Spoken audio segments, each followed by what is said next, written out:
capitaliser tout ce qui a été fait. Les engagements pris par c'est quand même des propos qui étaient assez durs, parler contre l'impérialisme dans des termes aussi clairs, aussi poignants. Je crois que le pape a pris la mesure de la nécessité de son intervention pour que la République démocratique du Congo retrouve définitivement la paix, et ceux qui ont besoin des matières premières qui pourraient être à la base des affres des guerres que connaissent les populations de l'Est, ils peuvent venir dans un pays pacifié et exploiter au bénéfice des populations qui habitent ces terres richement bénies et par la Providence. Voilà donc, ces échanges vont prendre quelques minutes, mais en tout cas, ce sont les derniers moments du pape François à Kinshasa avec le président de la République, Félix Antoine Tshisekedi. Ces bénédictions ont toujours atteint les peuples congolais depuis Vatican parce que le pape, quand il bénit, c'est pour le monde.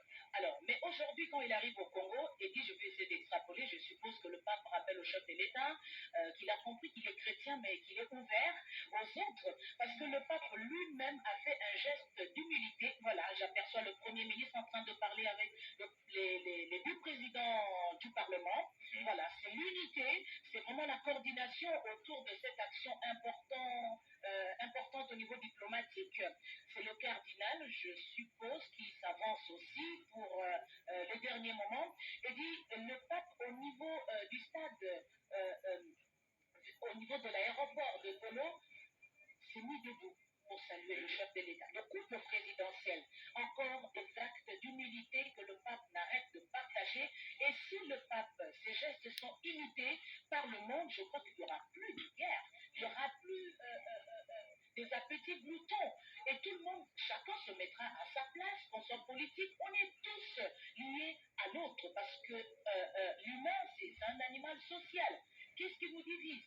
Qu'est-ce qui nous divise? Les appétits gloutons. Et le pape n'a pas cessé de rappeler que chacun devrait se mettre à sa place. Je crois qu'il est en train de serrer la main aux évêques pour leur dire au revoir au même moment, parce qu'il doit leur avoir dit des choses aussi en secret, en privé, parce que c'est eux qui le représentent dans tous les diocèses. Et tout ce qu'on dit de l'Église, tout ce qu'on dit au niveau... Parce que le ministre l'a dit, chacun est un produit de quelque chose. Et l'Église catholique, on salue son apport dans l'éducation, dans les œuvres sociales. Je crois que cette action, l'Église doit continuer pour aider les chrétiens, les non-chrétiens, parce que les écoles ne sont pas exclusivement ouvertes aux chrétiens catholiques, mais c'est pour le développement des vies.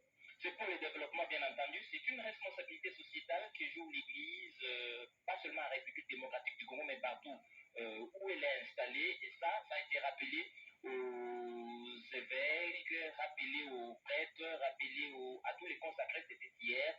Il faudrait qu'ils se consacrent effectivement à l'éducation, au développement, mais surtout à la mobilisation de la société autour des valeurs divines, autour des valeurs chrétiennes. Le pape a été déçu. Et quand il parle de se faire petit en présentant la main, en utilisant le petit doigt comme exemple, il est petit, mais c'est le symbole du service. Il faut être au service des autres.